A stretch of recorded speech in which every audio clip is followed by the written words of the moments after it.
good scary movie.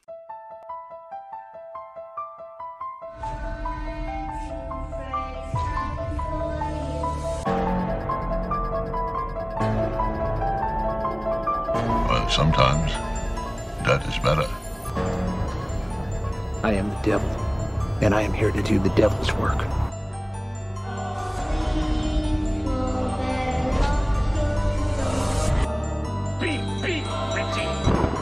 Demons to some, angels to others.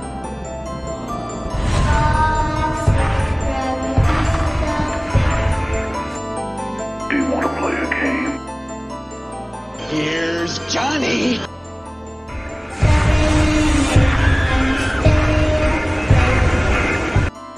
The funeral is about to begin. Never sleep again. Hey Elmers, we're back here again with the boys. Got Rob, got Michael, you got Bill. What's up, guys? Hey, I'm here. What's up, guys? Not a whole lot. How you doing? Doing all right. Yeah. So this week's movie was The Witch. I think I said it was 2015. It actually released in 2016. It premiered at Sundance in 2015. Doesn't really matter. Robert Eggers, it was his debut feature film. He did a couple short films before this, but this was his first feature length. And also the lead, Anya Taylor-Joy, who plays Thomason. It was also her first full-length feature film. She was in Vampire Academy, but that scene was cut before production was finished, and that movie is terrible. And maybe one day we'll watch it, but that's not the movie tonight. The movie tonight is The Witch.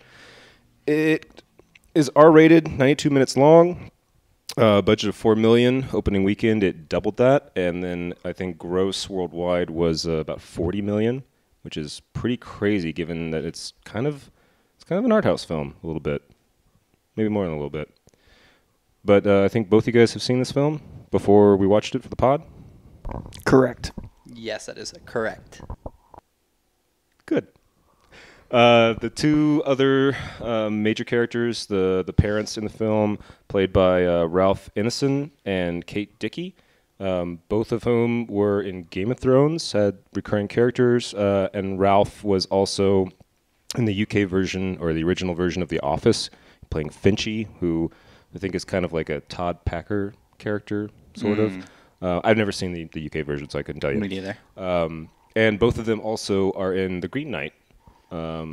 Katie plays the Queen, and Ralph, I think, is one of the Knights of the Round Table. Not big parts, but also in that film.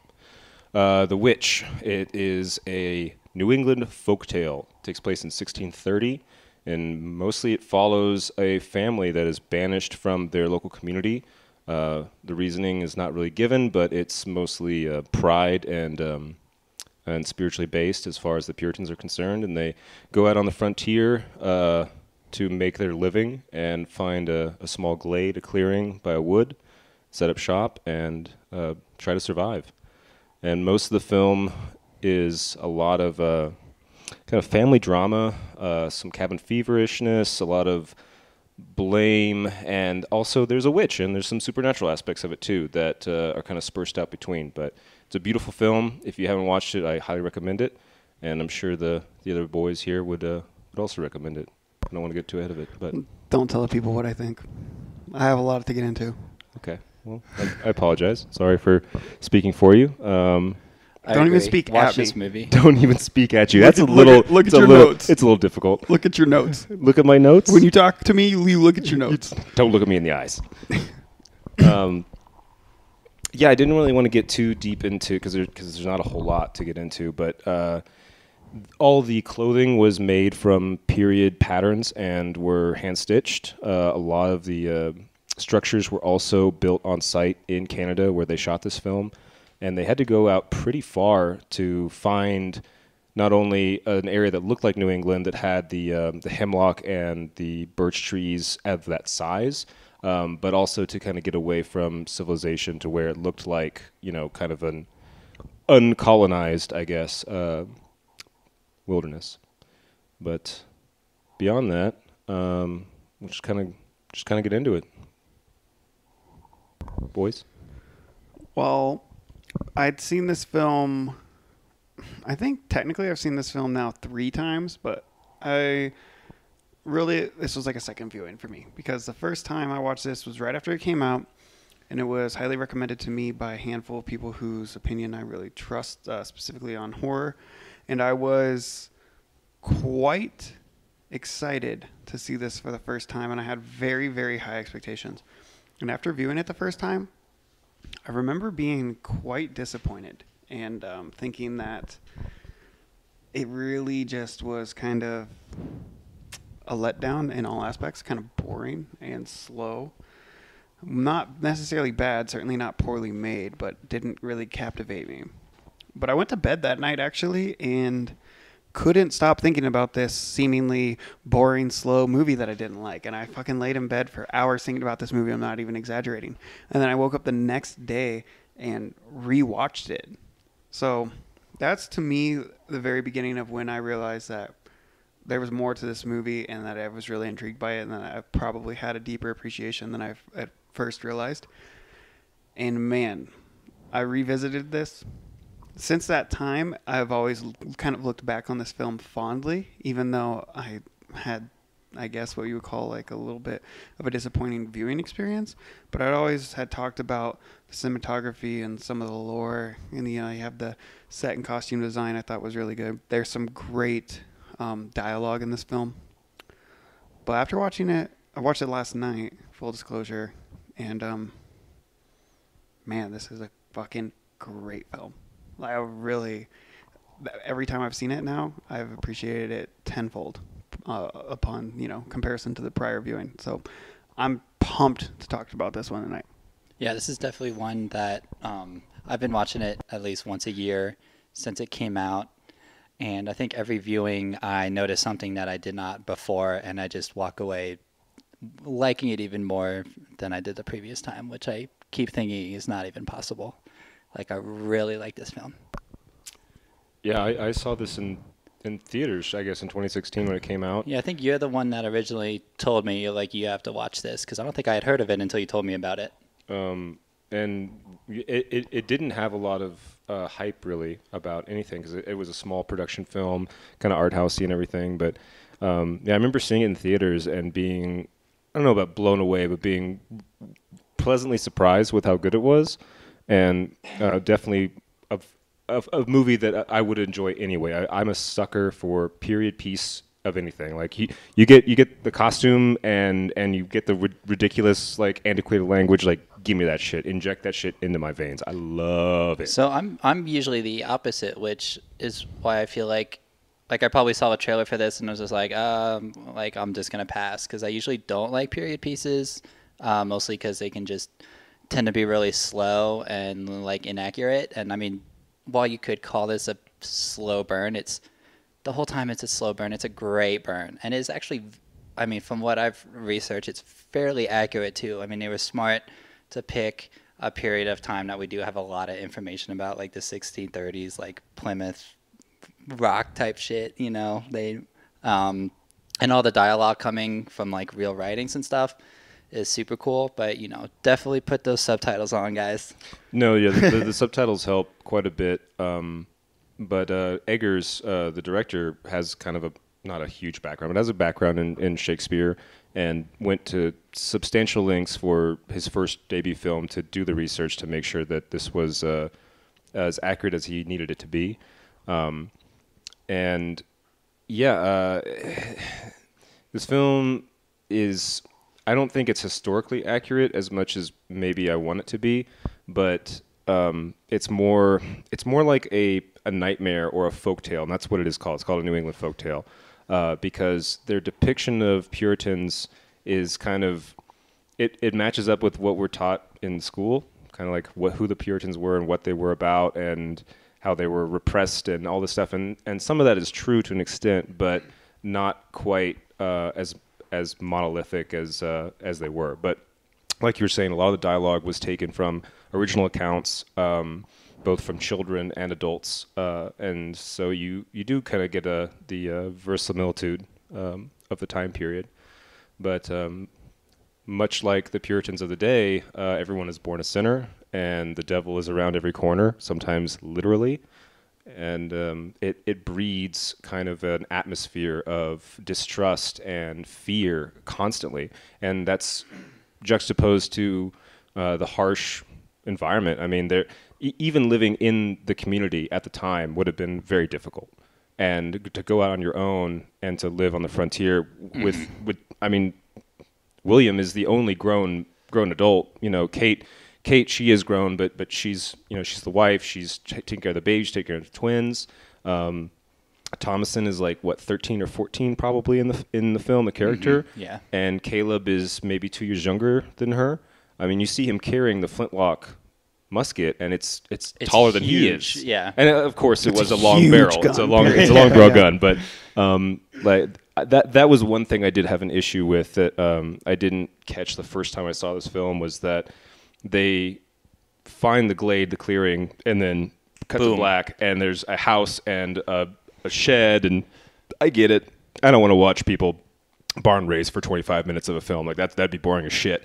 But the logistics of it are kind of put to the side just to get to it. I thought the same too, because I also didn't remember that. I made a note on it. I was like, was this just already here for them, like just waiting? Because it almost, the way it's cut, it kind of seems like that. And yeah, maybe there should have been just a really short montage of. But it would have Would that taken have away, been silly right? too? Yeah. It's the same with the very beginning, where they're in front of the council of elders or the church leaders, and you don't get a reason why so much as that William is calls them false Christians, and pride cometh before the fall. And I've got a lot about carnal sins and all that. We'll get into that. Oh, that's the whole movie, man. It is. It is yeah. so very much is. So much metaphor in this movie that it's not even subtext. Like, it's No. blatant and really fun. Like, for me, that's... Oh, okay, so sorry to just jump in. Before we get too far away from Robert Eggers, talking about kind of... Dude, okay, and I say this in the most affectionate way possible because I am admittedly a huge fan of this guy. But he is just a studied nerd of all aspects of his creations, whether it is the history that he sets the backdrops of his films in, or theater, acting, film. He really goes deep. And for those of you who might not know, another film that he did was The Lighthouse, which is another film that has just so much of its panache is rooted in its dialogue, its delivery, its writing, and just kind of embedding itself in the time frame in which it's taking place. Subtitles also required for that film. Subtitles requisite, absolutely. And then he has an upcoming film called Northland, which I am incredibly excited for. It's going to be kind of like a Icelandic Viking revenge folklore type of situation as well. He'll also be... Okay, so I've heard this. Huge Bjork fan, and she's going to be in that. And it's also going to be co-written by, and I've always heard it said as Sean, which I don't believe is right, but it's like SJON, who is a frequent collaborator with Bjork. Sorry, I'm getting twisted up in my Icelandic names. But he also co-wrote The Lamb, and then he's co-wrote albums with Bjork, and he was in the Sugar Cubes and stuff. So everything about that movie I'm super pumped on. And Anya Joy-Taylor, Taylor-Joy, I think, is going to be in that as well. And I love the relationship between Eggers and Joy-Taylor. And Taylor-Joy, thank you. So, I don't know. That whole little troupe seems to be super invested into what they're doing as far as fleshing out the narrative and the backdrop and the setting. And they make that so apparent in the first 10 minutes of this movie. From the excommunication, they did give a reason. They didn't get into it, but it was prideful conceit, was what they said.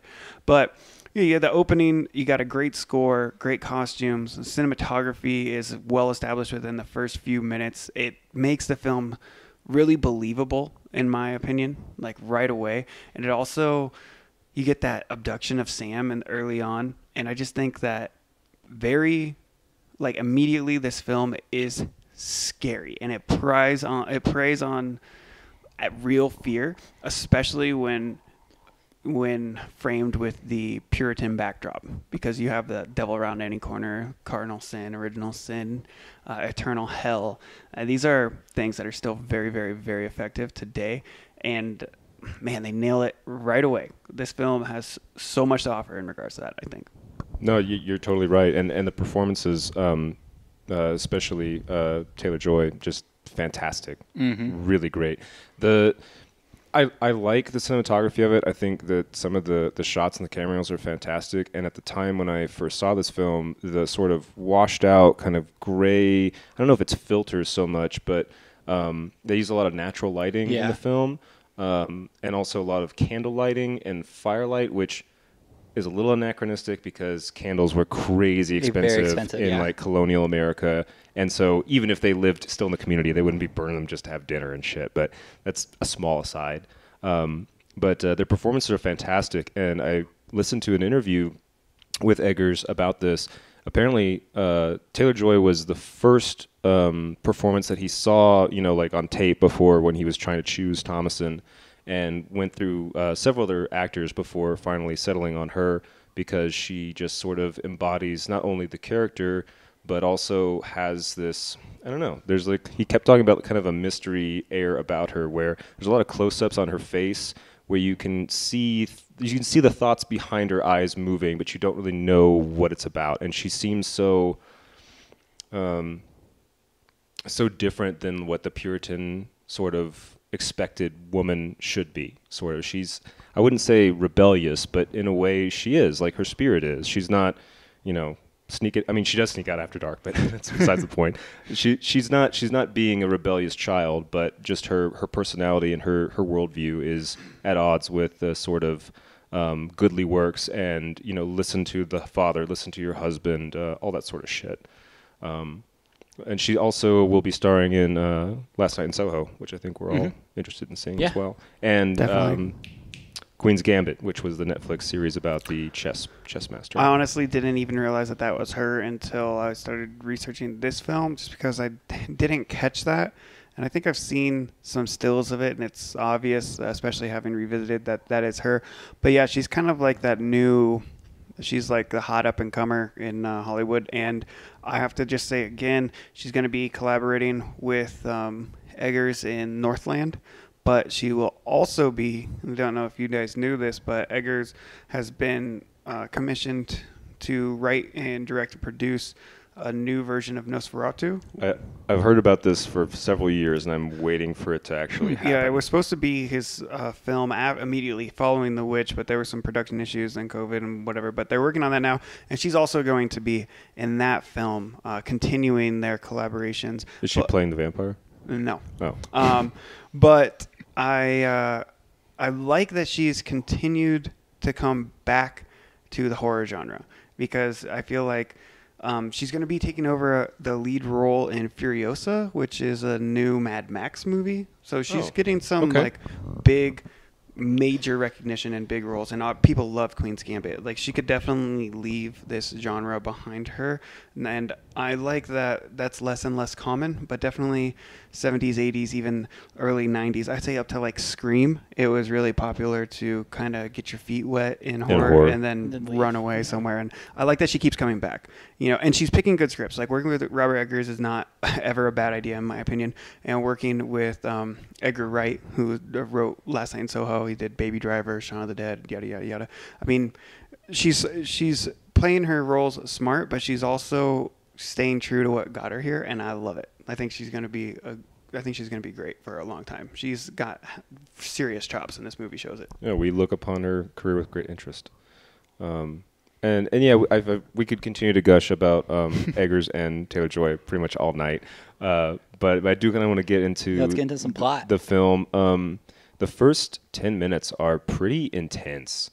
And it doesn't slow down, but the tone shifts, and it's more about the sort of mistrust and blame within the family, and also them suffering through kind of the fall and the winter, because when they show up and find the glade, it's springtime, everything's beautiful, there's blue sky, everything's green and lush, and then snap cut to, there's a house and everything else is gray. the leaves are falling off the trees, the corn is being harvested and everything. But this is where you get the first few shots of the witch itself. And I don't know if you guys caught this in the trivia, but who plays the witch is Bathsheba Garnett, who has an uncredited scene in Mean Girls. As the German teacher. Mm-hmm. It's like literally like a second and a half. And she also has the name of a witch, so they used her name in The Conjuring for the witch ghost. Is named Bathsheba too. Both of which are named after the biblical Bathsheba. Yeah. Who's the wife of King David and the mother of King Solomon. And she was, I believe, 86 at the time of this filming. And she is, I don't know, she's been in film for a long time. And her role in this movie, honestly, is more minimal than you might expect, thinking that she's titular. But really, as we'll get into, the film is about so much more than the witch. But she does look great in her part. She does. She is Oh my God, yeah. she is actually a full 86-year-old nude performance here. She just has no qualms about getting in there and delivering a gritty, gross performance even at her age. And I think that it definitely comes through. Like, it's solid, even though it's minimal. No, agreed. Is the first time we see her when she's mashing Sam?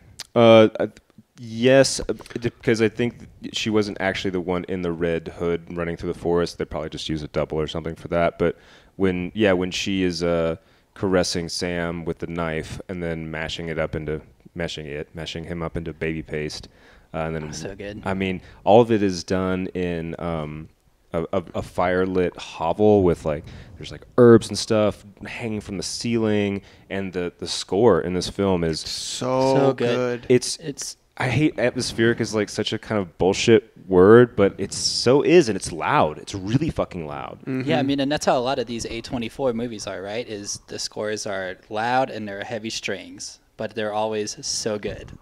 Yeah, this one has a lot of choral harmonics that are unsettling. Just a lot of female voices humming as well, and chanting and with not only really words, just more kind of primal sounds. And there's the clapping kind of going on when she's mashing in the giant mortar and pestle. it all kind of sounds like some sort of ritualistic group incantation, which I mean is not an accident, obviously, but it is so perfect when you start talking about the natural lighting and you don't ever really get a great shot of Bathsheba as the witch, head to toe front. No, you get a usually from the back, a pretty clear shot towards the end where they're in the shed, but it's a quick turnaround. Yeah, right. And you see her face finally. But aside from that, it is mostly waist down, or just her hands, or the back of her head. The scene where you first see her with the mortar and pestle is so. Ooh. And that's I did not remember that part at all. So when it just cut to her mashing those bits, I loved it so much, dude. And that's immediately after the scene with Sam on the little altar, and she's caressing him with the blade, and obviously it's a prop, but that's definitely a real baby, it's very unsettling visually to see that, because usually that's more implied and less on screen, and even though you wouldn't really say it's violent, the implied violence is very much present, and then it immediately goes into the mash. She's grinding his bones in a mortar and pestle, grinding him all up, not just the bones. I mean, you gotta make that ointment.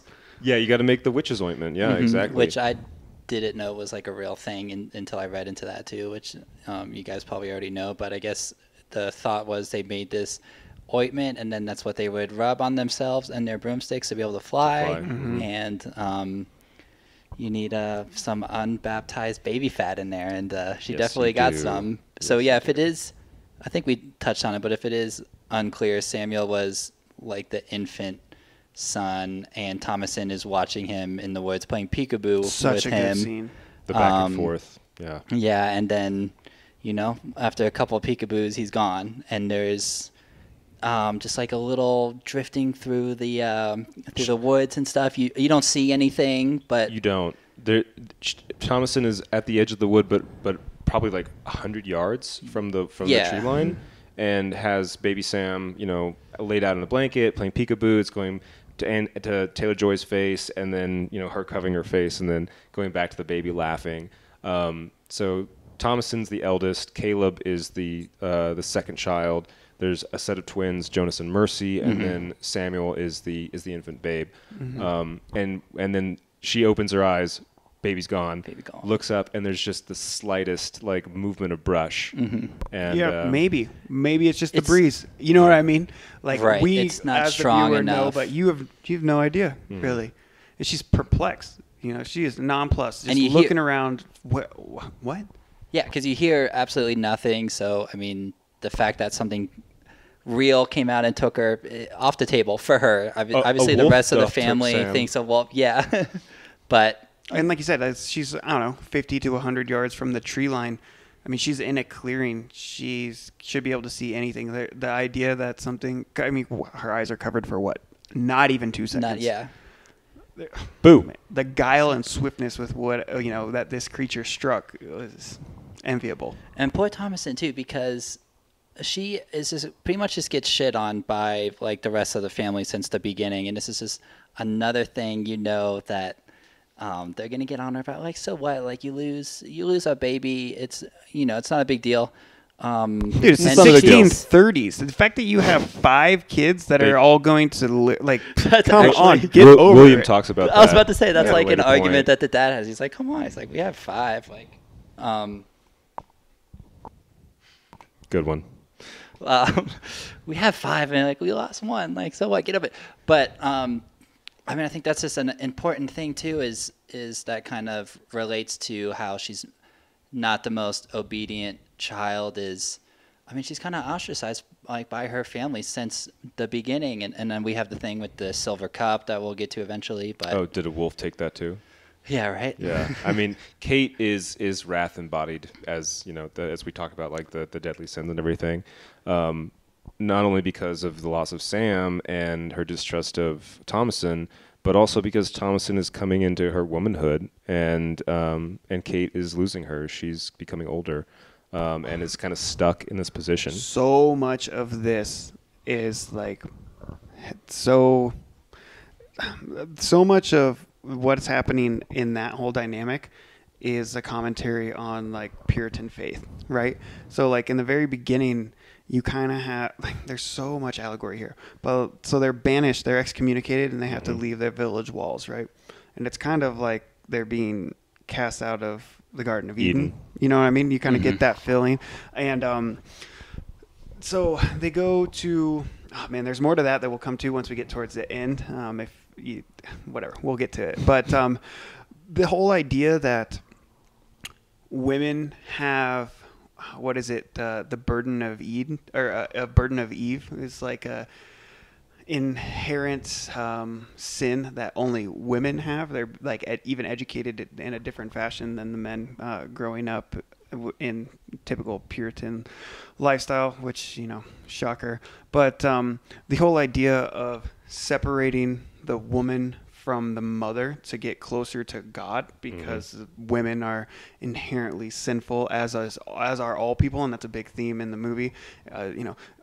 With the conversations about, is Sam going to go to hell? Am I going to go to hell? I have a lot about that. Yes, and we'll get to more of it when we come to the scenes, but they sexualize Taylor Joy quite a bit, even though she's seemingly 15. She's actually 20 in real life, the actress. But she's 13, 14, 15, and Caleb is consistently peering at her bust, and there's a lot of repressed sexuality in this film, which is definitely a central theme too. Both of them are also ostensibly going through puberty. Absolutely. And they live alone in the woods with just family. But yeah, she is sexualized throughout the film. And and when they start talking about her approaching puberty and being more of a burden, but she could perhaps be an asset to another family, and obviously we're talking about childbearing, and selling her off, that's very much it's a standard for this time. Well, that is your lot in life. You exist before you become a woman. You are property of your father, and then you are who gives this woman. Who takes this woman. You talk about it in vows and marriage. and she exists to be a baby maker and a homemaker, and also they're kind of like starving too. So one less mouth to feed. If you can offload your growing daughter to a husband, And like if you all the could more get for like it. a dowry? nice hog in Yeah. return. You know what I mean? A Little couple of trade hogs, going. some goats. Yeah. Yeah, because I mean the crops are failing, as we kind of brushed over that, but crops are failing. They are not allowed to enter the city to trade or barter. They are struggling to feed not only themselves, but like there's The a animals, newborn and yeah. the animals, and there's a lot of responsibilities. And as we mentioned, only William is a free and capable adult male. Obviously, Catherine has the responsibilities of the house, and it's kind of Thomason stepping up to fill in some of those roles, but they're not quite happy with the way she's handling her responsibilities.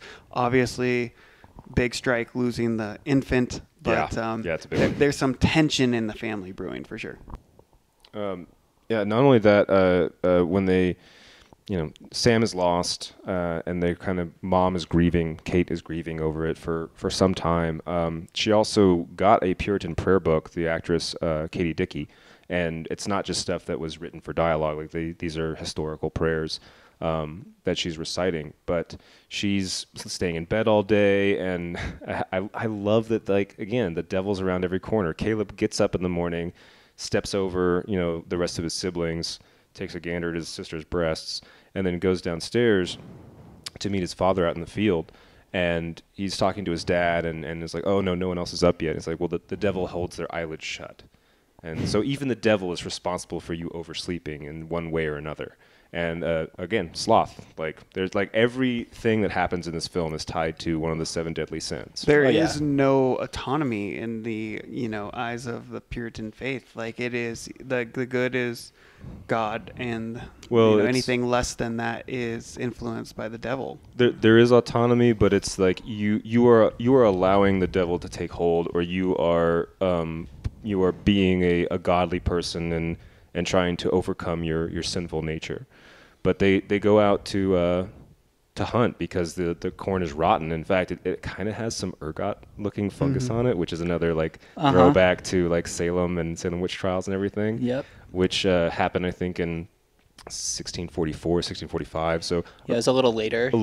But when this takes place. But I mean, around by the same time the trials had been occurring, it wasn't like overnight. Like they'd been dealing with that type of issue for years. So it would have been at the beginning of that time. Yeah. And they go out because if you can't grow your food, you go hunt it. So they go out, and dad and son kind of have a discussion about knowing the Bible, right? Because before the Puritans and the Reformation, the Bible was not translated into English. It wasn't translated to German. It was only in Latin, and only the priests know how to speak Latin. And if you tried to translate the Bible, you were probably going to get murdered or burnt up or whatever. But the Puritan faith is very much dependent on knowing the word and being able to speak it and being able to memorize it. And you're all born sinners, so you better know your shit. But they're walking through the forest looking for, rabbits or deer or whatever they can find. And Caleb is reciting scripture and is also kind of wondering about Sam, because Sam was unbaptized. So does he go to hell? Do I go to hell? Yeah. And even as a child, he is having that crisis of faith that it's called a theodicy, not the epic, but it's why bad things happen in the world when there is an all-knowing, all-powerful, all-loving God, and it's a problem that has yet to be solved or philosophized away because you can't. And he's trying to make sense of this world, like his place in the cosmic scale. And William, the father, is telling him that I would love to tell you that Samuel is, in heaven, but I can't, and nobody can. And the whole thing about this is that the Puritans are Calvinists. John Calvin was a French theologian, and a lot of his thoughts influenced sects of Protestantism, notably Presbyterians, which I was actually raised in the Presbyterian church and went to it. Me too. Whoop, whoop. Oh, really? I didn't know that. Yeah. Yeah. Did you do confirmation or catechism? Probably not. I don't think so. So like Catechism for Catholics, it's where you're coming of age, you're preteen, and you start learning about the history of the church and also learning the Bible, the books of the Bible, some of the more like Old Testament stuff that's sort of glossed over in Sunday school. And I remember hearing about predestination and being like, okay, so before I was born, God already knew if I was going to go to heaven or hell, and nothing I can do is going to change that. What a crock of shit. like it's a raw deal, bummer. man. It's a fucking raw deal. So, which makes sense if you go into like, it's an all-knowing, all-powerful God. Like, yeah, of course he knows before you're born. But that you have no autonomy, that you have no free will that can change that is pretty depressing.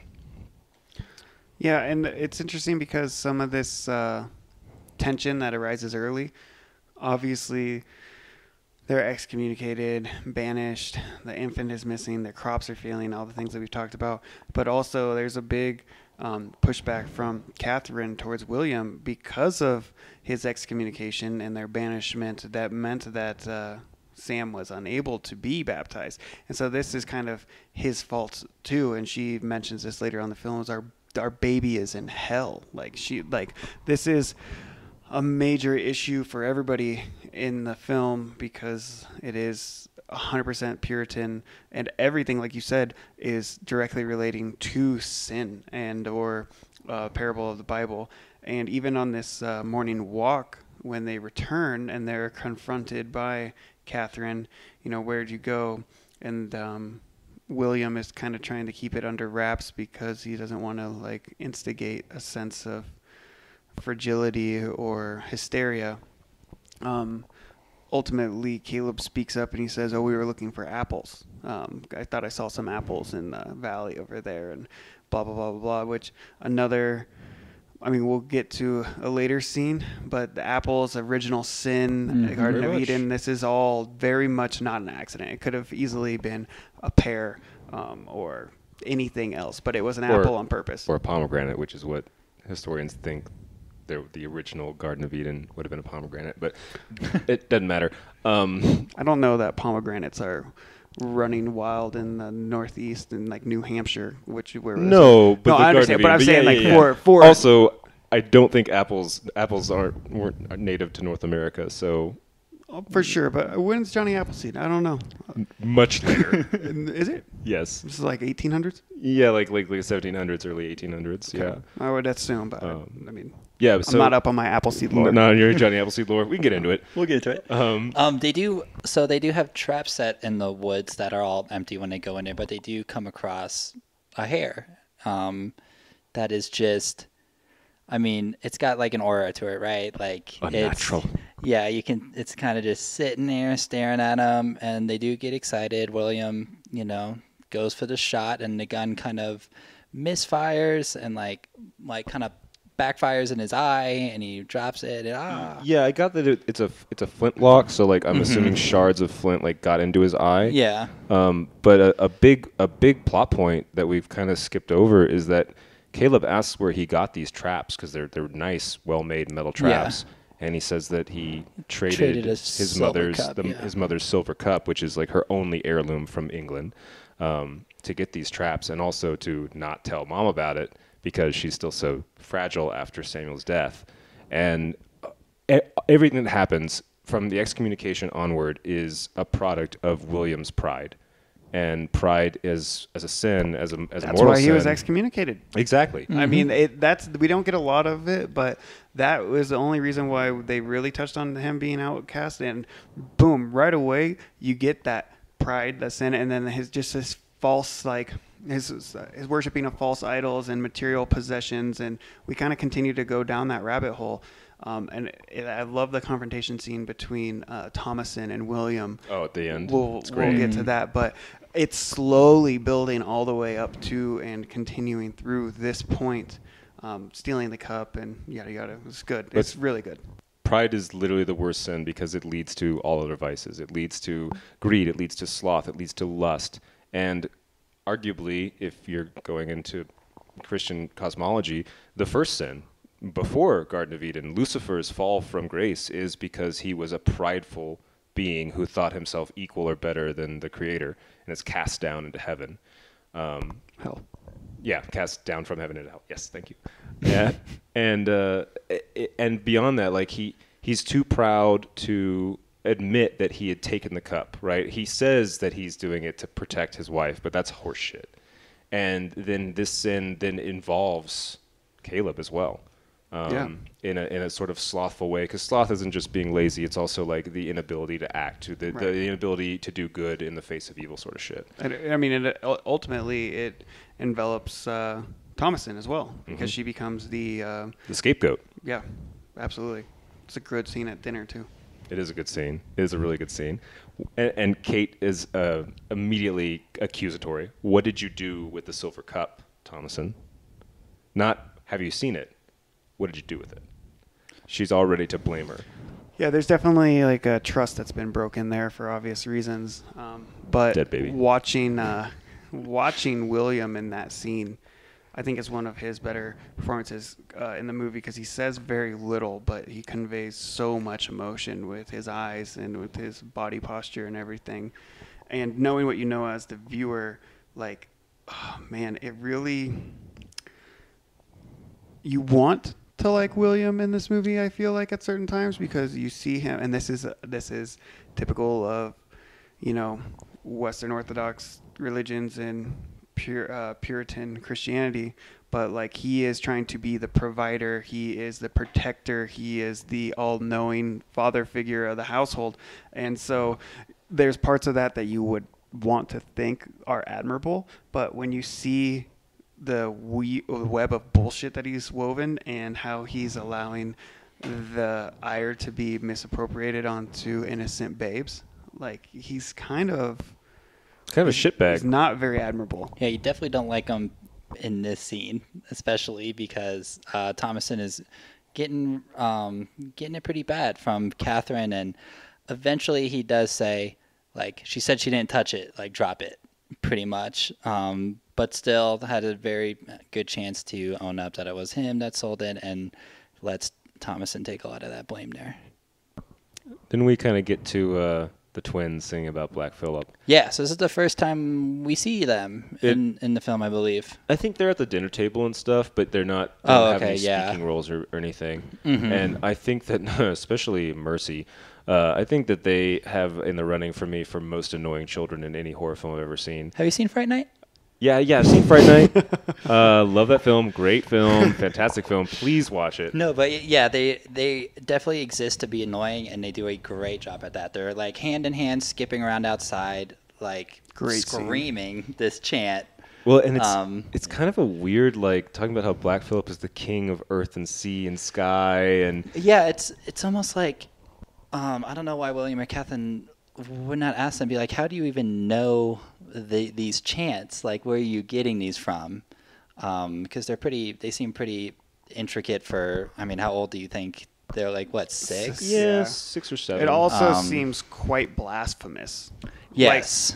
Like, I mean, obviously, but it seems like something that would be nipped in the bud by the authority figures. That, and then a little bit later where Thomason is kind of trying to scare Mercy. I feel like if you were a Puritan, you wouldn't say any of that shit. Mm-hmm. Like, no way. Especially if you're at that woman. time, like, too. No way are you going to even make a joke about that. Well, I mean, it's that is definitely like alluding to things to come. I mean, it's one of those situations where you become what everybody already assumes you are, but you have begun to embrace it by just throwing caution to the wind and making these wild statements. We'll get to it because that's also a really good scene. Twas a jest.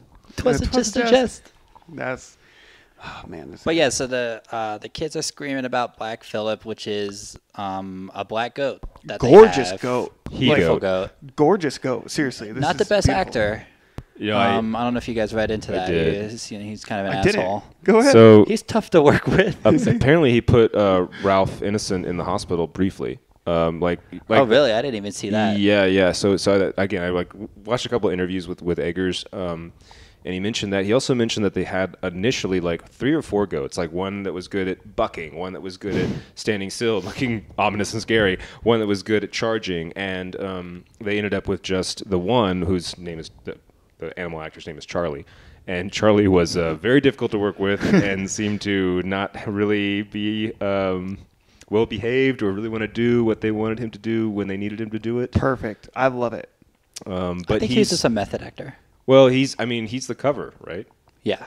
And which is such a great fucking cover too. It really is. And It is. He looks terrifying. Like, Oh yeah. He is a gorgeous and completely horrifying creature. Honestly, like you look at him and you see evil incarnate. I do. I think that he looks just malicious. I love him. He does, and the hair in the couple scenes, like the hair is associated with witches and familiars. Like there's thing called like a milk hair that would come and like spoil the milk and spoil the dairy, and the he goat as well, like a big witch mythology. One of the there's a, I guess not Renaissance, but like 1700s. Francisco Goya did a ton of paintings, and later in life he kind of became more of a recluse, and he did 6 paintings that happened to deal with witchcraft and covens, and one of the famous ones is the he goat, and it's a bunch of women around like a black goat with horns and like a garland around them. That sounds awesome. And I'll show it to you real quick because it's a beautiful painting. I was actually looking at this the other night, but yeah, go ahead. there's also another one that is very reminiscent of the final scene of the film where the witches take flight and they're kind of in a circle floating up, and they have I mean, in the film it doesn't happen, but in Goya's painting, so that's one of the 6. And what's crazy is like at this time, the artists were not making paintings about witches or Satan or anything like that. It was all about Christ and, the crucifixion and Mother Mary and all that. So these were done in private and then purchased by some of his patrons in Spain before his self-imposed exile in France, before his death.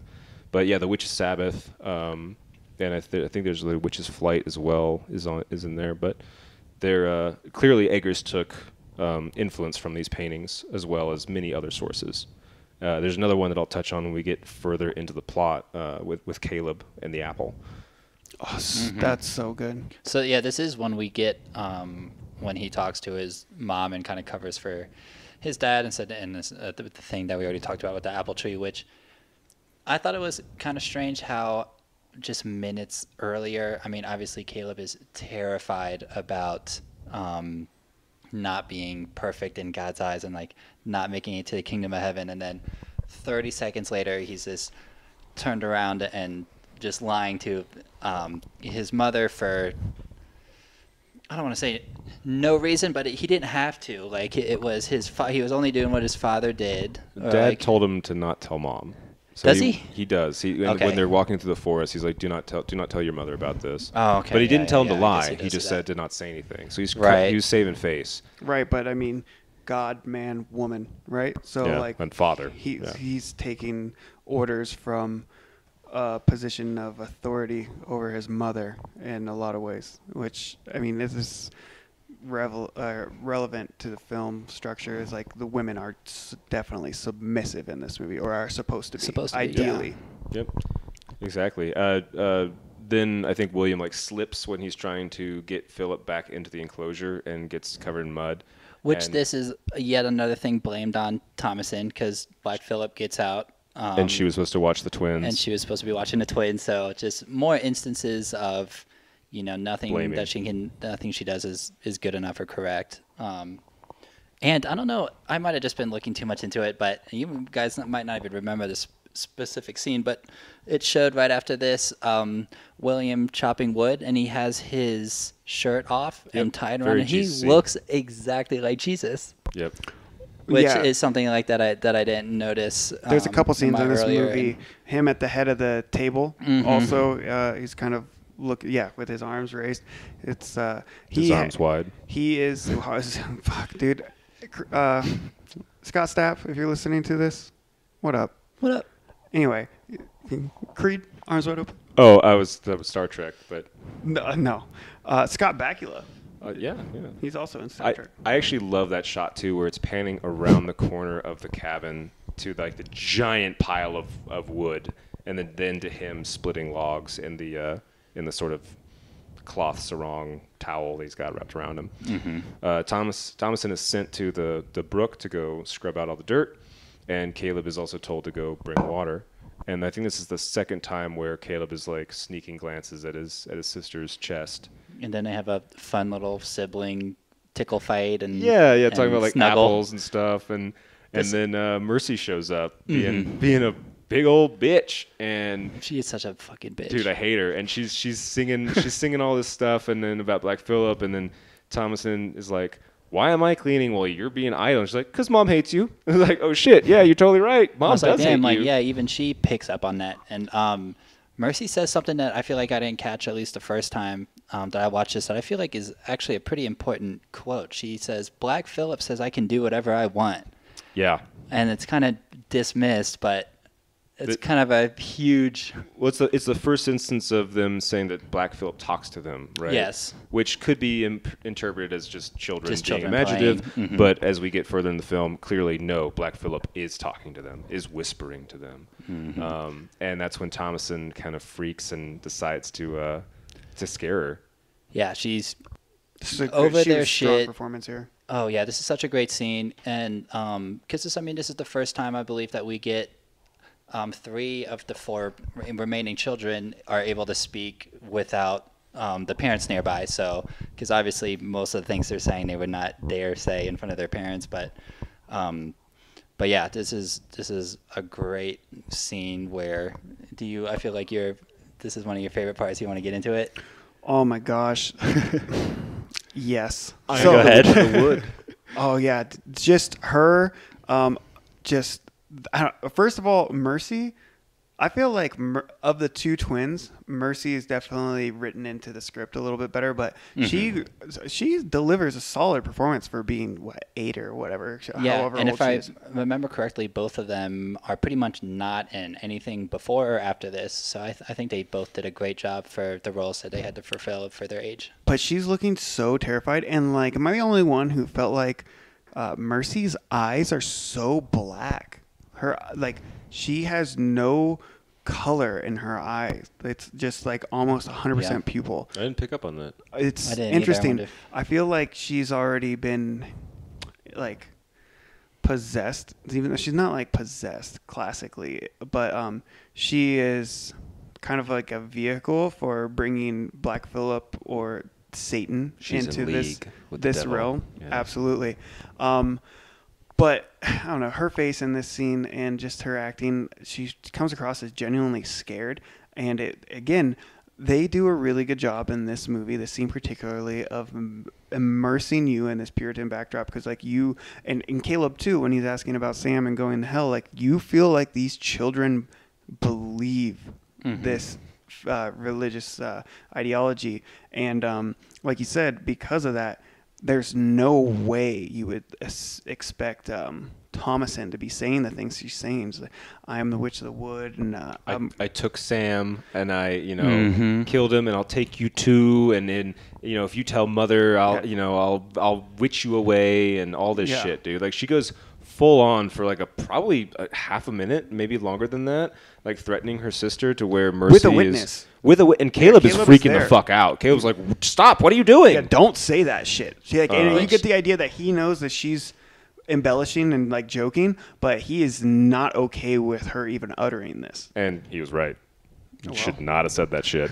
This is not the first step, because the twins have already been corrupted somehow, and we don't know how or why.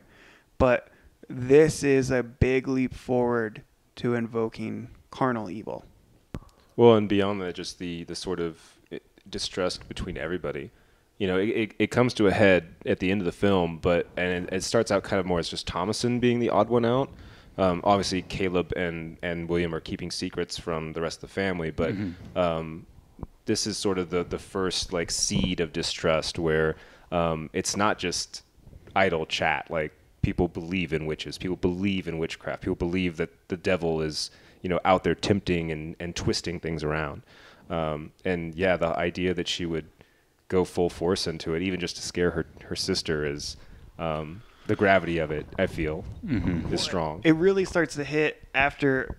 So they go back, and then we transition into I don't know, a couple of small scenes, but ultimately it plays into Caleb sneaking out at night to go back to check the traps in the woods. He's going to go try to source some food. Well, and he does that because they hear the parents talking at night, yeah. right? So they're talking about, like, we're cursed, that we are damned, we are just going to starve.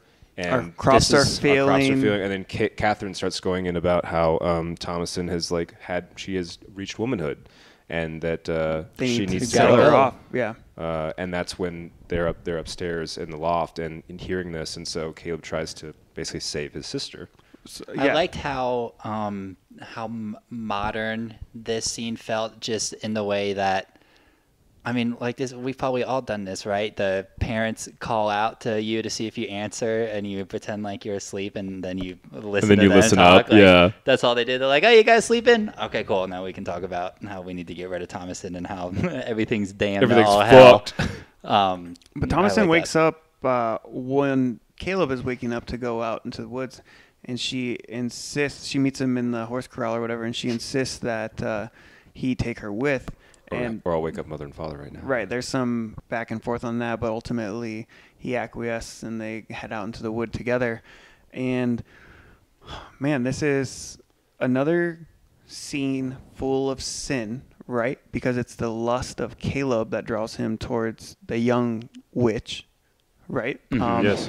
And so there's a young woman, beautiful woman. Sarah Stevens plays the young witch. She's like a lingerie model, and she used to be. She was a Victoria's Secret angel. Yeah. And she's drop dead gorgeous, even in like a full sexy Red Riding Hood. Yeah, full robe and shawl.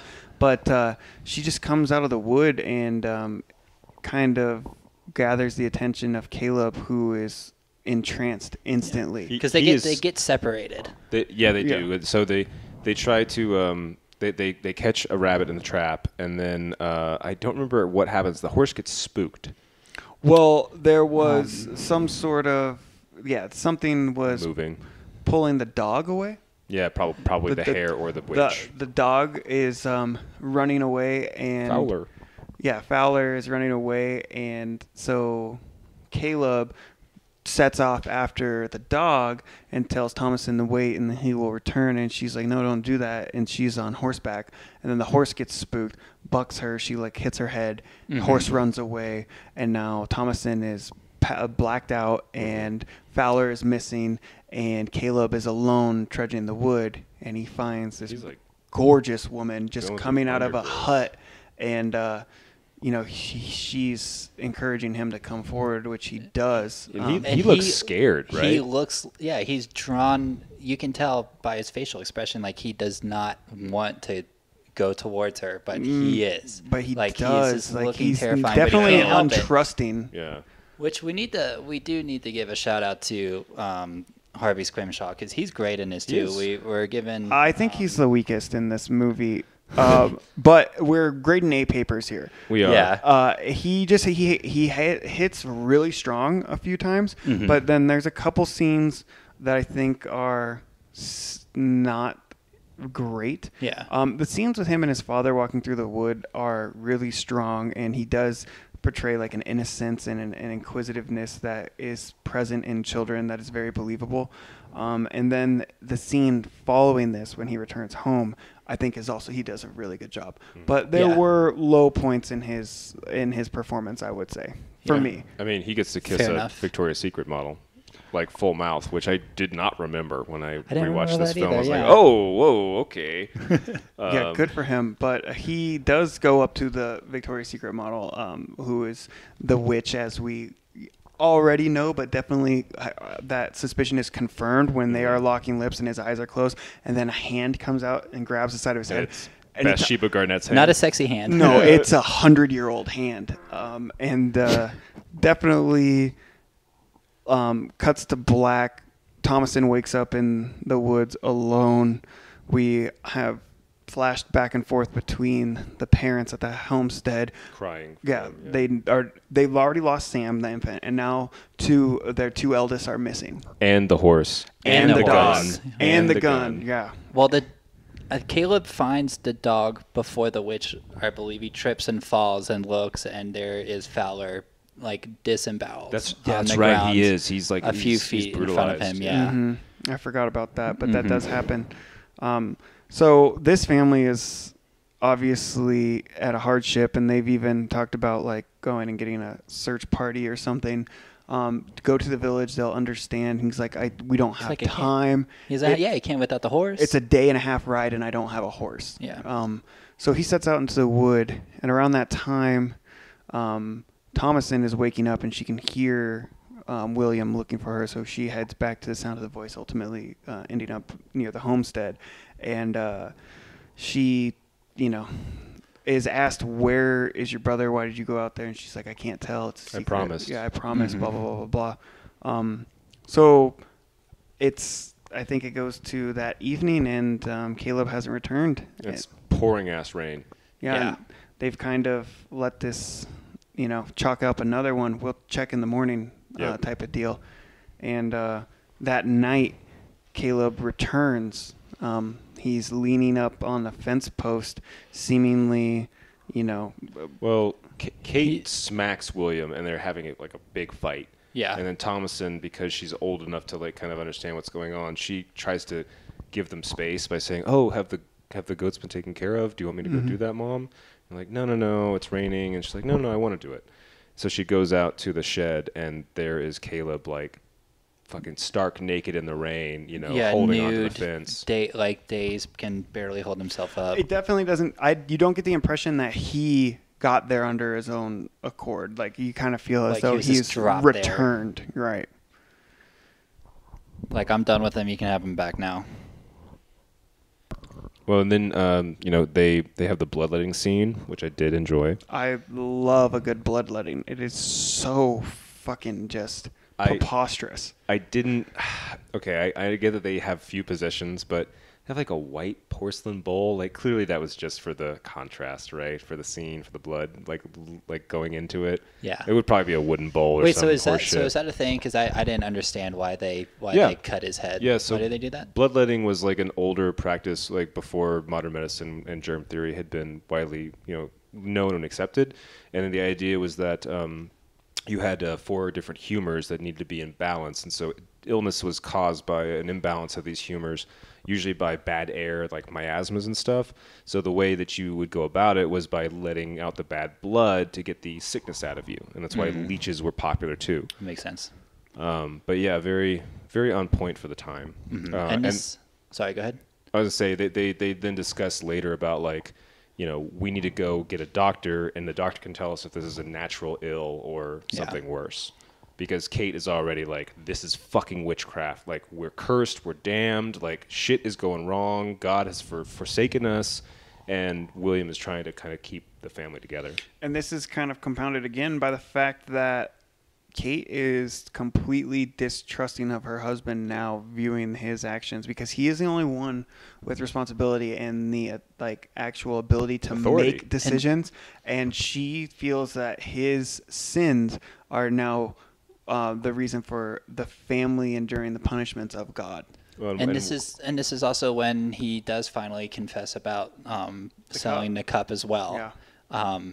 Because I think William, I don't think he says it, but I think he understands what the children were doing when they were going to the woods, and that's why he decides to tell about the cups, because he trades it for the traps, right? So he's like, oh, they're probably going out and checking those. Because Caleb, why else would Caleb go out, right? Exactly. Yeah. He but wants to be a hero. Once again, Thomason is left with the bag, basically. Shit has gone wrong, and you're here. You're the reason. You are responsible, and it feeds into this idea that Thomason is a witch, or is the witch. So Caleb is sick. He is not doing well, hence the bloodletting, but he is also in the cold sweat. He is laying down on the bed and in and out of consciousness. And so the family is all kind of gathered around him, and he starts convulsing and chanting and making references to her and him. And eventually this concludes with him choking and coughing up like a half-bitten, half-rotted apple, which is a great scene. Again, representative of original sin, and it's disturbing, and it's seemingly out of nowhere. And it kind of is a supernatural thing, I guess, a little bit in the movie. It's not, I mean, I don't know. The apple is like literally small enough that he could have had it stuck in his throat, right? Like Right, it's almost somebody like a could have- crab apple right. size. And a quick note about this particular scene, his dialogue when he wakes up and he's saying, "She's on me, she's in my bowels, she's pinching me," that is taken from a real account of a child who died and was suspected of witchcraft, and those are that's the exact dialogue from, I think her name was Elizabeth Kelly, who was like an 8-year-old child who was the day before spending time with a neighbor, good wife Ayers, and then the next day she becomes ill and starts convulsing and sweating, and then has basically having a fit where she's claiming that the good wife had bewitched her, and then that she was pressing on her bowels and all this. So that's a direct influence. And this is Which is so Scrimshaw's shining moment in the film, I think. He's nailing it. This is his big scene, and yeah, he does pretty well. He does well. I felt towards the end of that scene where he's laughing and is like raised up and stuff, I was starting to kind of pull away from it. It's a powerful scene, but I don't know. I love and hate. I kind of swing back and forth through that whole sequence. Yeah. I get that a lot, but I also kind of feel like he did a really good portrayal of relinquishing control. It's almost unbelievable because he seems to be finding solace in his death, and I think that's largely unsettling for the viewers, more so than it is distracting. Although I definitely get your point, but just when you talk about the cinematography and the lighting and the score and the performances that are also happening in that scene, I think that it works more effectively than not. I'm not mad about it. I don't think it's poorly done or poorly acted.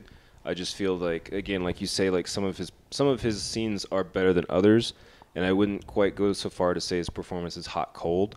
But for me personally, when he is starting to like recite scripture and is smiling and laughing, like I didn't love it as much as the preceding scenes. Yeah. And this is also the point where the twins start freaking the fuck out. Yeah, they and pretty much they drop down unconscious, and then claim that Thomason is a witch and start like basically chickens are coming home to roost. Like all that shit you talked earlier is now biting you in the ass. Yeah, Well, 'cause they start freaking out before they drop down and convulse. They start calling Thomason out there, and they like hide and cower behind the mother. And they're like, "She's a witch. She told Sam. us, yeah. She's a fucking witch, and this is happening to our brother because she's a witch. She's the witch of the wood. She stole Sam, and she's gonna witch you too." And then immediately they drop and start convulsing, and the family is freaking out. They're like, and they "Oh, forget their shit." prayers before they convulse, right? Yeah, because they all take a knee to To say recite like the Lord's prayer and shit. right around which Caleb's body. you weren't supposed to be able to do at the time if you were a witch, which is William has Thomason do it too, like immediately when they call her out, and The devil and can she quote does scripture. Yeah. But then when they all pray together, I think it's Jonas that's first like, I can't do it. I don't remember. And they're like, what do you mean? And yeah, I thought this part was a little more silly when they like drop and convulse it. I don't know. A lot of the stuff wasn't with the great. twins that's not like straight just Mercy acting on her own. Yeah. I mean, they're kids. But a quick question for you guys. When Caleb is like coming to the the end of his life and is smiling and everything, does it feel like he's kind of Coming? Yeah. Oh, yeah, like absolutely. Kind of, right? Yeah, no, that was, that's not just you for sure. I don't think that is an accident even, you know what I mean? No, Like, it was. It's definitely like, I don't know. It's strongly implied, but I think it's intentionally implied, and it's kind of... He I was don't know. so full of lust, it was almost like he was okay dying in that moment.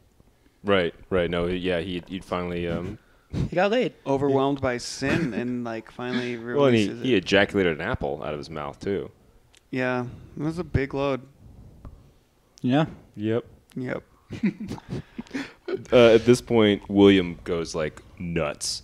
He's like, I didn't raise no witch in my house, right? Yeah, he pulls And her basically outside pulls her and by the hair and is like, just admit it. And this is a classic, not even Puritan, but just like colonial sort of Parental like, even, too. we know you're a witch. Own up to it, and we won't hurt. And when we won't hurt you, we can help you. Which is very much like, oh well, we'll drown you, and if you survive, you're a witch, and if you die, well, you weren't a witch, and you're still fucking dead. And also, this is another time when Thomason like refuses to take everybody's shit, and she's like, no, like it was Mercy and Jonas told me that they had been talking to Black Phillip and like all this, like they're the witches. Right. Yeah. She's shifting the blame, and rightfully so, because they couldn't recite their scripture. You know what I mean? You know, you're completely you're focusing on the wrong perpetrator here. They should have all done a bloodletting and then put a hot wire in it to see who was the witch. There you go. Yeah, I've seen it work before.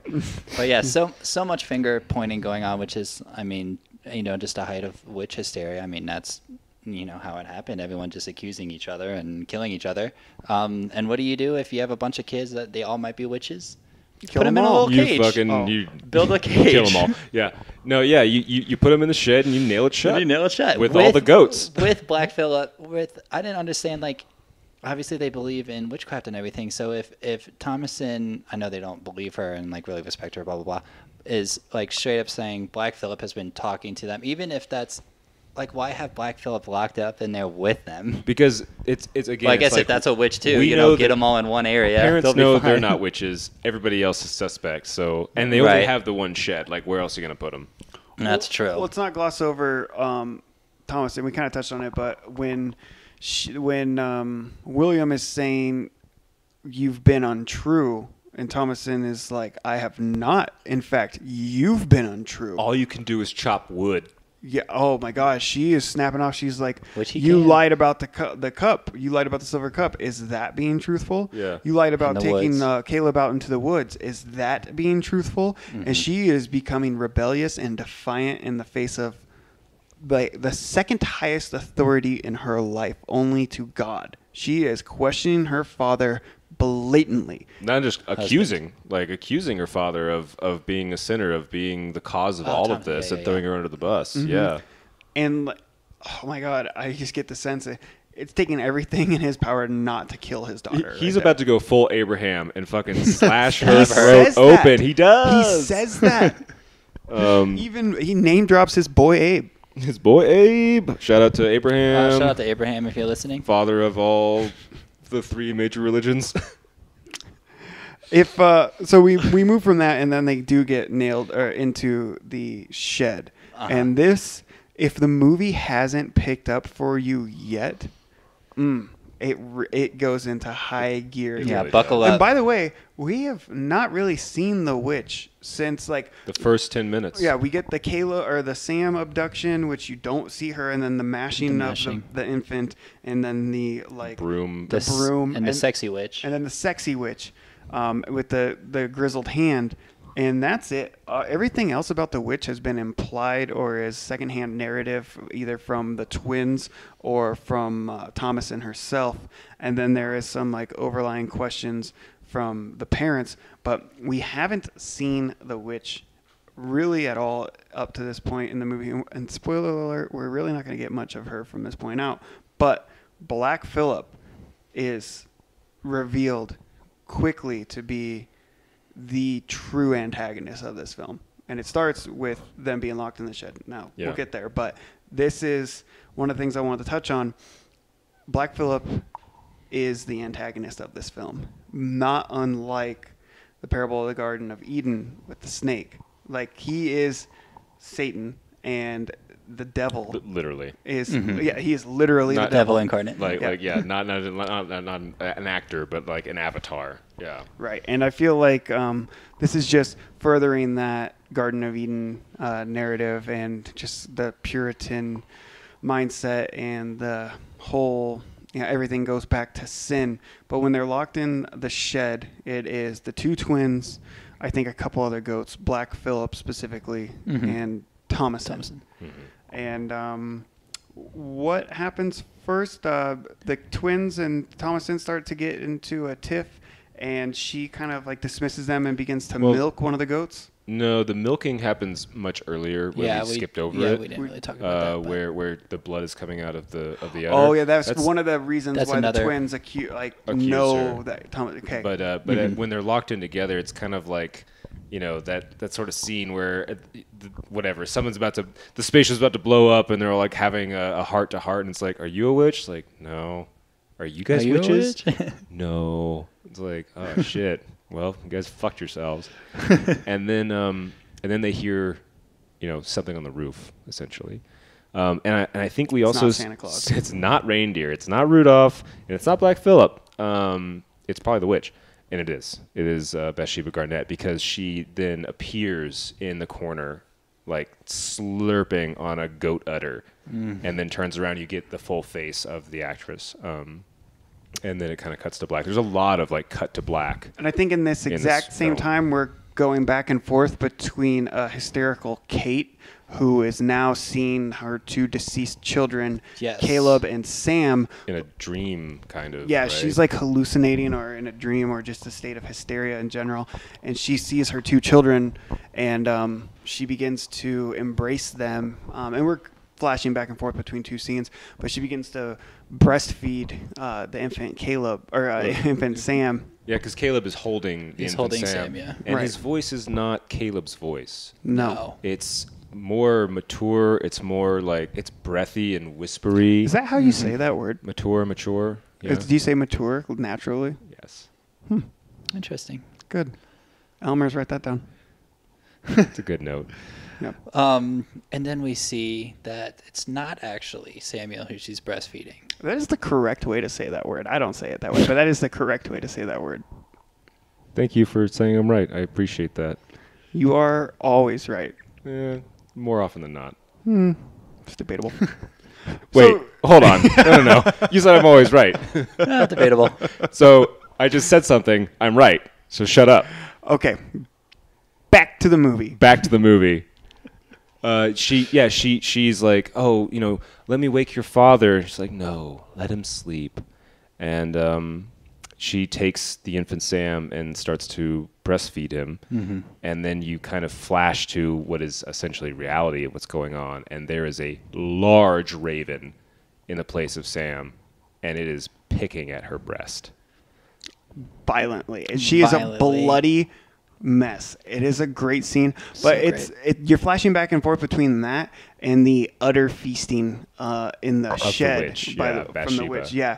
And so shit's getting real right now. Well, and according to Eggers, that scene with the raven was one take. Perfectly done. Ravens are also really intelligent, like about as smart as a toddler as far as like human intelligence is concerned, but so pretty fucking dumb. No, really smart. I mean, really smart, right?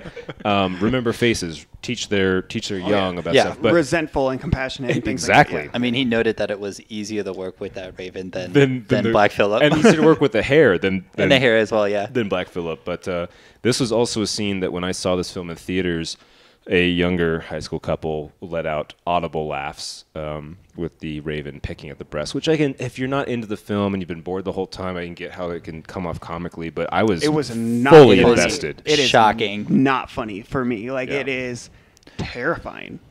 It was gruesome and like hopeless. I loved it. And then you see like the flash to the utter scene, and then it's cut to black, and William is waking up and climbing over Kate, and Kate's shift is like bloody on her left side, I guess, from her maimed nipple. And then William kind of blearily walks out, outside to the shed and sees the shed is like torn apart, and the goats are massacred, eviscerated. Yeah. And Thomason is laying out, like, kind of looking very guilty as shit, dude. Hell. Yeah, and where are the twins? You don't know. Where are the twins? Gone.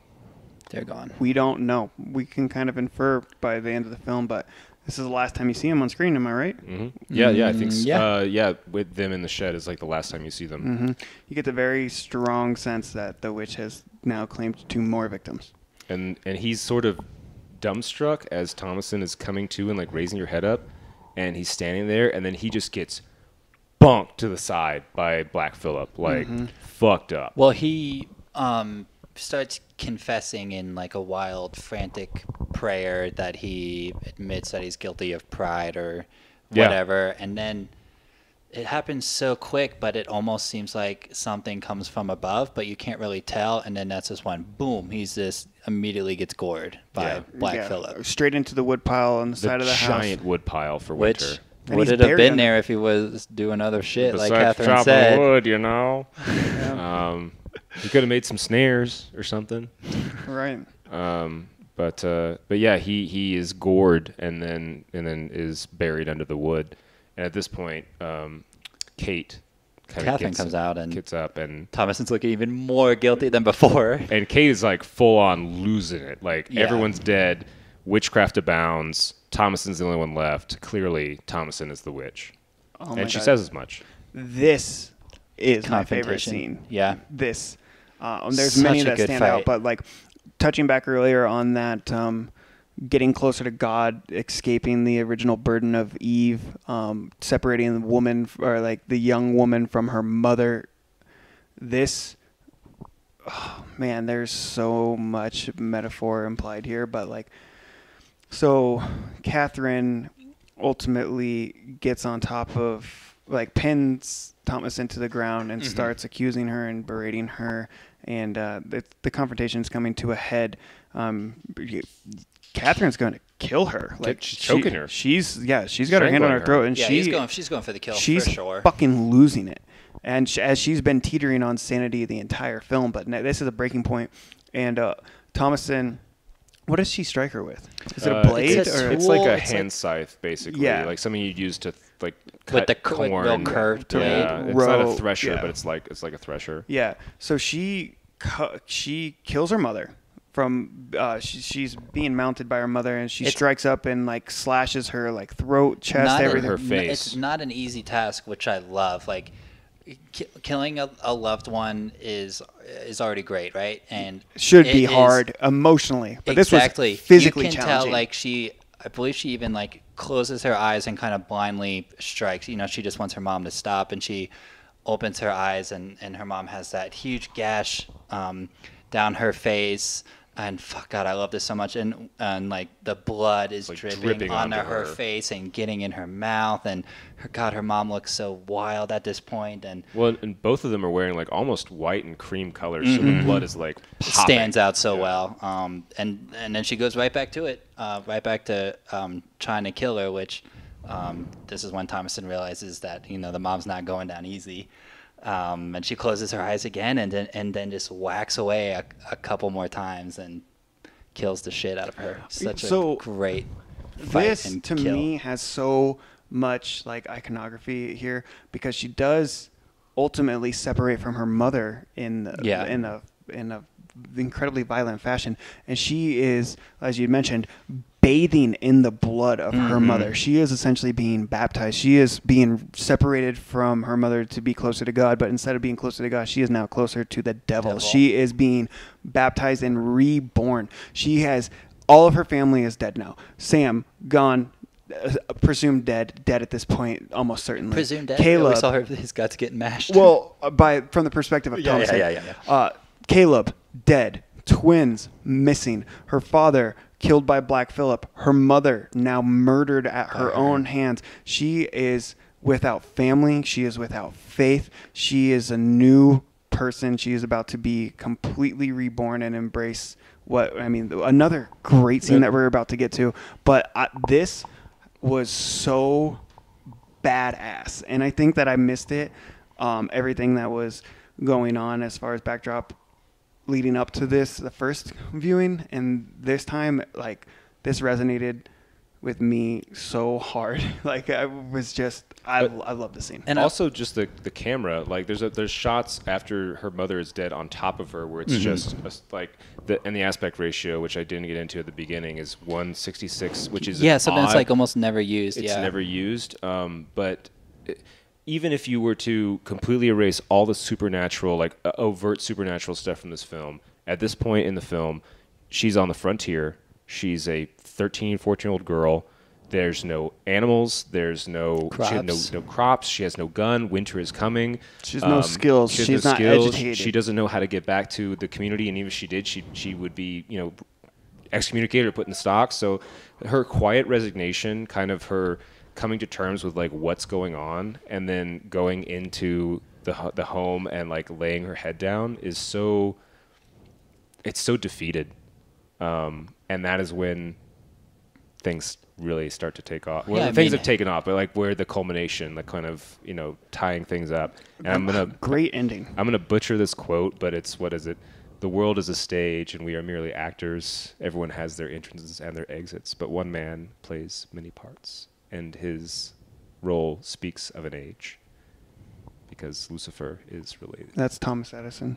Is that Thomas Edison? I have no idea. No, I was like, I don't remember Thomas Edison No, saying it's that. not Yeah. Thomas Edison. I don't think it really meant anything, but just something that I really like too is that, after seeing her dad brutally killed and then brutally killing her own mother, the first thing that she does is walk into the home and just take off like most of her gown. outer Like it's clothes, almost yeah. like She's covered in her mother's blood. Well, that too, but it almost feels like she can finally relax. Like in a a sense, butterfly out of a cocoon. Well, you see it like the corset loosening up, and Yeah. like she has room to breathe. She Yeah, is no longer literally. confined by. And like, her hair is wild and down, not up in a bonnet and all of that. And like like you said, where else do you turn at this point except for the devil? He was not far away.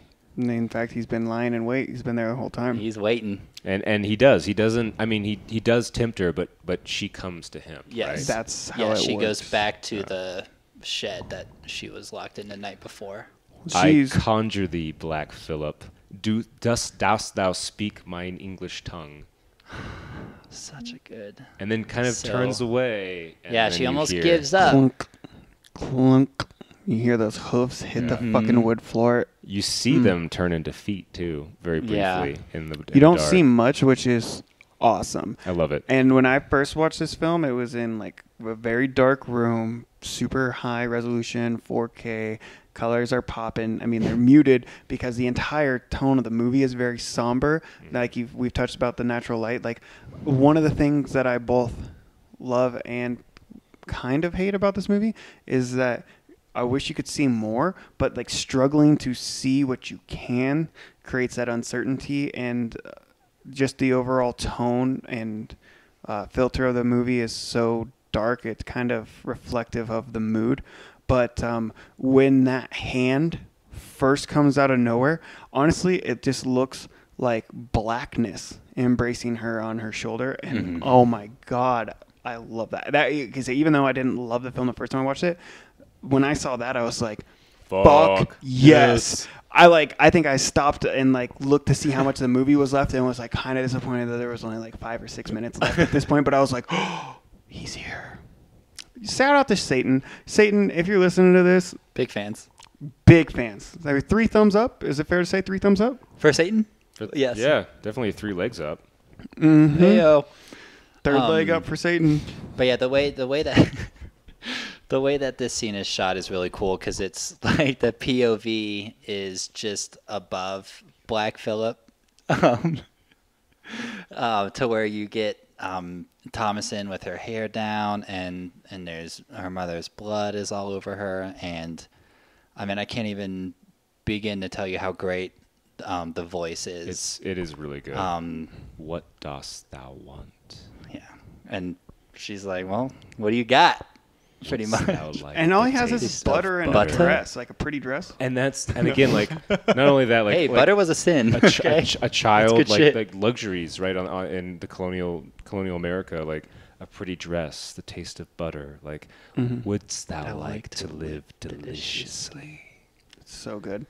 And I didn't see it the first time I watched it, but in this viewing, I don't know, I just had different resolution. It might have been just the streaming service I watched it on this time. Because I rented a physical copy of it the first time. I think I hit a Redbox in like 2016. I was going to say, this Nice. is back when these still, like, physical copies were still a thing. Even though it was like rare, it was just not available on any streaming service at the time. So Yeah. like I had to seek it out, and I definitely got a Walgreens Redbox. But anyway, this Shout out time to Walgreens. it wasn't Redbox. it wasn't as clean, I guess. Like the blacks weren't as deep. So this time you could actually, when Make the out viewing the I saw, face. you could see his face on her left hand side, Yeah. and I kind of missed that the first time. I only I feel heard like his. I feel like I missed that too. Yeah, I wonder if it was for the same reason. You only heard his voice, and then you saw that hand. It wasn't even like, it was more like blackness in the shape of a hand, but this time it was clearly like a gloved hand, and you saw kind of his face, and he's just so strong and masculine and seductive and mysterious and just the embodiment of the adversary. I loved Satan it. is hot as fuck. Dude. I mean, this is Even Such with that a like babe. Baroque, like colonial look that he's got going on, the like pencil mustache and goatee, like them boots. Satan's the daddy. He is, well, he's the father of lies. Yes. And she goes with it. Well, And the what do aforementioned you book, want, so, right? yeah. Sign your name in the book. What does she say? I know I not can't how know to not. write. mine. Yeah. I will guide thy hand. So good. And then basically tells her to remove her shift to get completely naked.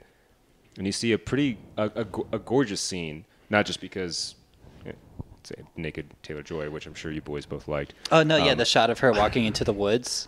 I would You be mean? kind of surprised if that was her, but also totally I is. think it probably was, just because but she's this is so awkward to say. She's like a convincing 15 in this movie, I feel like, even though she's like 20.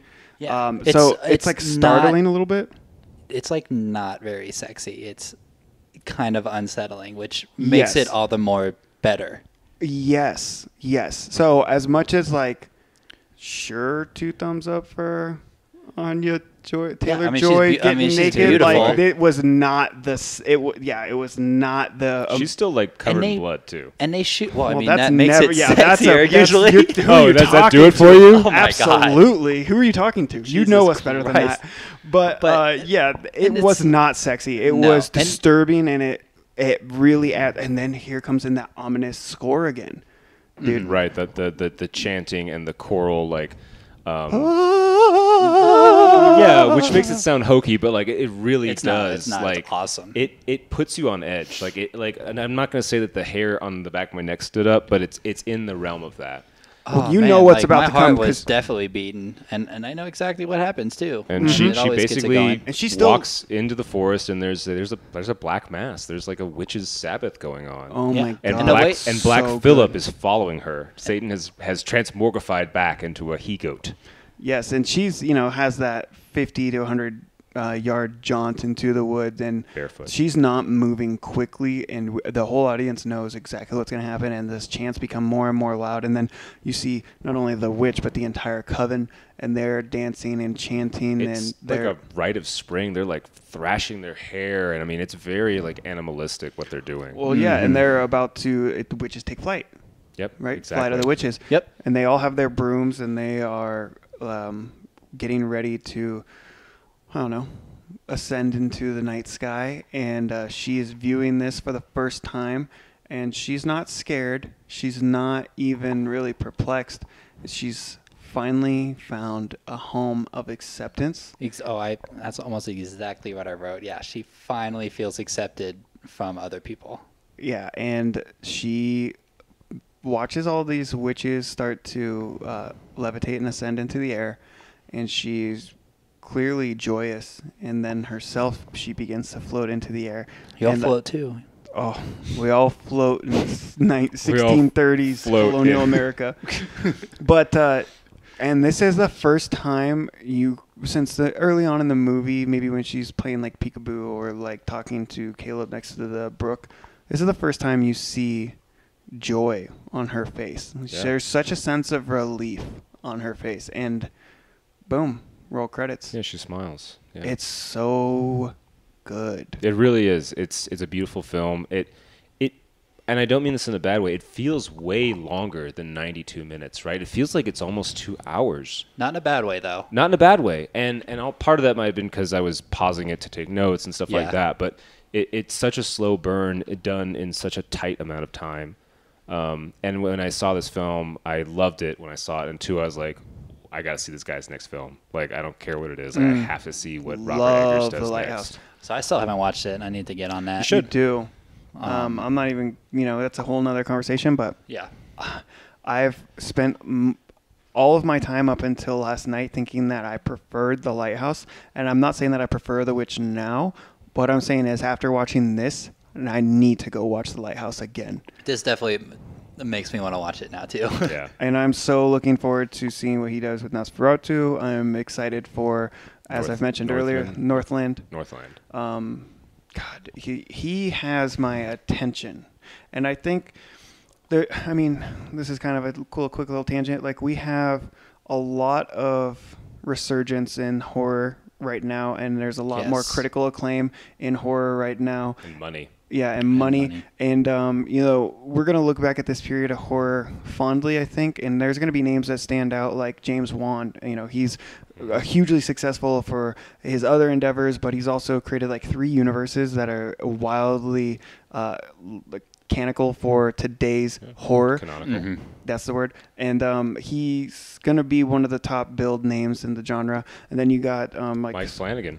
You got all the Blum productions. You got like the Soska sisters and other, people shining light on lesser told narratives from smaller markets outside of Hollywood as well. But I think when it comes down to it, there are 3 filmmakers right now Jordan who Peele. are making bangers that Ari are Aster. critically acclaimed and that are going to hold up the test of time and are also hitting hard with the horror truest. And that's Ari Aster, Jordan Peele, and Robert Eggers. Those 3 guys are like on a different level as far as the horror community is concerned, in my opinion. Well, And they're hitting wide audiences, too, which They is are. like the biggest change. Like, it's not a niche thing. Well, not as niche anymore. Well, like, these movies are going to theaters and doing well at the box office. and they're rated R. They're not rated PG-13 to get high school students in. Exactly. Correct, You know what I mean? It's kind of like, you look back at like the 60s and you had like Hitchcock and Polanski, who are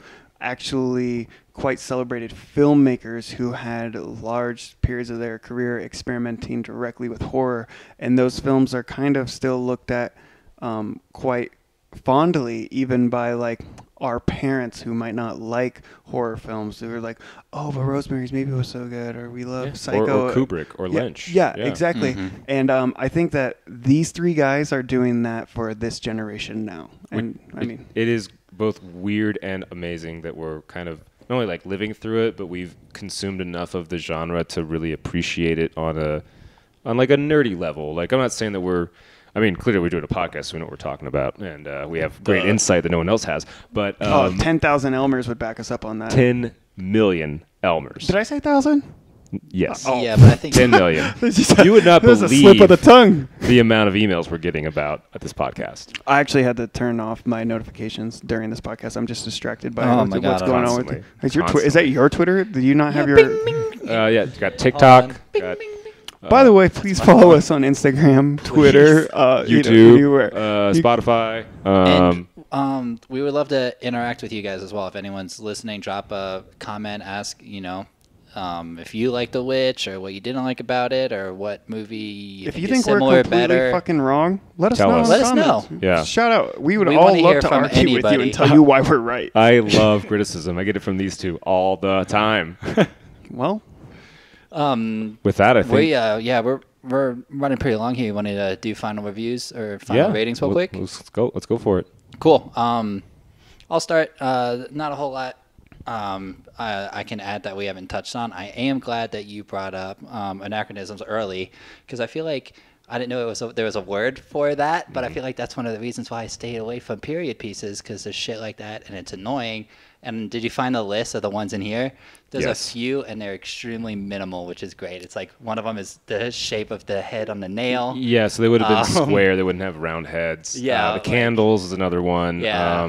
And I think that there's one point where it's not an anachronism, but there are some goofs. There's a point where Kate is praying and the boom mic is visible, which I didn't notice. I didn't notice, but I read about it as well. Well, it's all like in candlelight, so what you're really going to see. And there's also like which I didn't notice this either, but there's scenes where you can see Thomasin's, well, not Thomasin's. Oh, her pierced ears. Yeah, pierced ear holes, and I think when she's floating up at the end, you can see that her armpits are shaved. But like, I mean, can you imagine being like, oh god, this movie would have been good if ATJ, had some hairy pits. She kind of fucking ruined it for me there, But anyway, this I bet there's a large group of people out there that think that.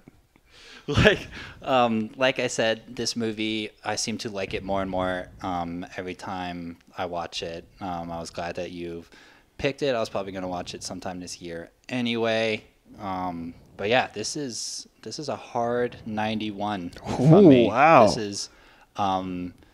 This is up there with my favorites of all time, especially of movies that have come out in my lifetime. So yeah, great pick. Damn. Is that a surprise to you? That is just strong. That's got to be one of your top 3 or 4 highest ratings that I've heard you give. It is, yeah. I can't remember what has gotten over a 90, like Texas Chainsaw TCM, and Alien. Maybe Alien. And maybe Alien. Mm-hmm. Yeah, that's probably it. And I ranked this with them. Yeah. Hot shit. I was expecting you to like it, and I know that I certainly liked it. But that's a very strong rating, and I don't think that this film is deserving of anything less. Actually, that's a lie, because I gave it a little bit less. 88 is what I gave this film. And, for me, I'm just one of those people that needs a little bit of time to breathe, and the fact that it gets better every time I watch it, I have no doubt that score has the potential to continue to climb for me. But, man, when you talk about how many ways can you cut up a movie, score on point, story on point, acting on point, my enjoyment of the film just through the fucking roof. Like, almost feel like 88 is criminal, but I want to give it a few more viewings. I want to give it a little bit more time to breathe, and I'm sure it'll continue to climb, like I said. But yeah, love this movie. We're twinsies. I also gave this film an 88. And I do mean an 88 because after our last movie with Caligari, Michael, you ruined my scoring methodology, and maybe it was flawed from the beginning. We don't need to get into that. The 100 scale's the way to go. It's not even that. It's like I wrote out an actual rubric. So half of it is enjoyment, which is what this podcast is ostensibly about, and the other 50 points are divided between acting, score, effects, narrative, and cinematography. And so, yeah, all in all, like, this is an 88. The only thing this thing would have been lacking for me is a little bit on the effects, because you didn't get many effects. The effects you got were good, but it certainly wasn't like The Thing or anything like that. No, and I don't think it suffers from it, but I feel like, and not even that we need more kills or more blood or anything else, but so much of this film takes place in very low lighting. Like you said, like kind of the first time you saw it, like a lot of the stuff is like too blacked out for you to really kind of make out what it is, and maybe that's better, maybe it's worse, but yeah, this is, I think, the second highest scoring film that we've watched for the pod. I think Alien, I scored like a 91 or something like that. You gave it a hard 9. Well, you weren't on that. I rescored it with the rubric recently, and it did score 91.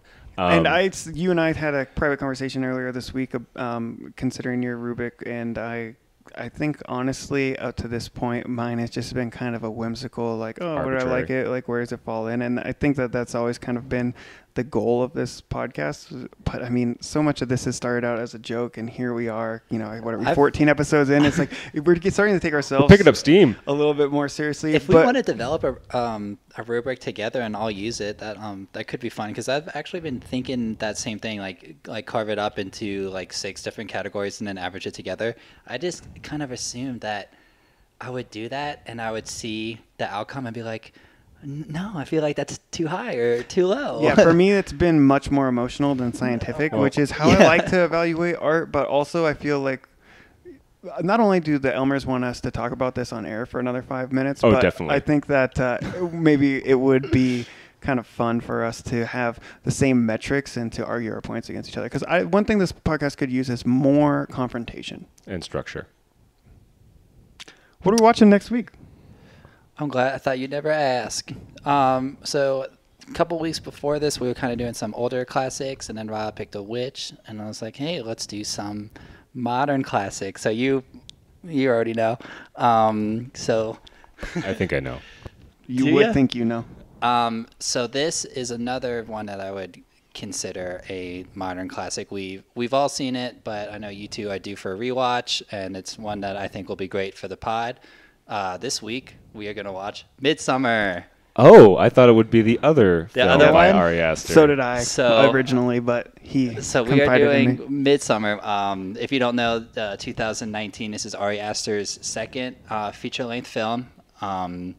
It's relatively polarizing in the horror community for many different reasons. There's a lot going on. It's a long one. It will probably be even longer than this episode. Well, and But unlike it's The Witch, it's in full sunlight, the whole movie.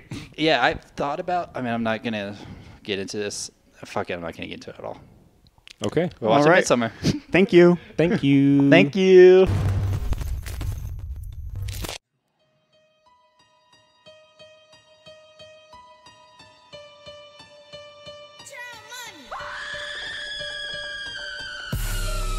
Yeah. Pull up with us, watch two films. Come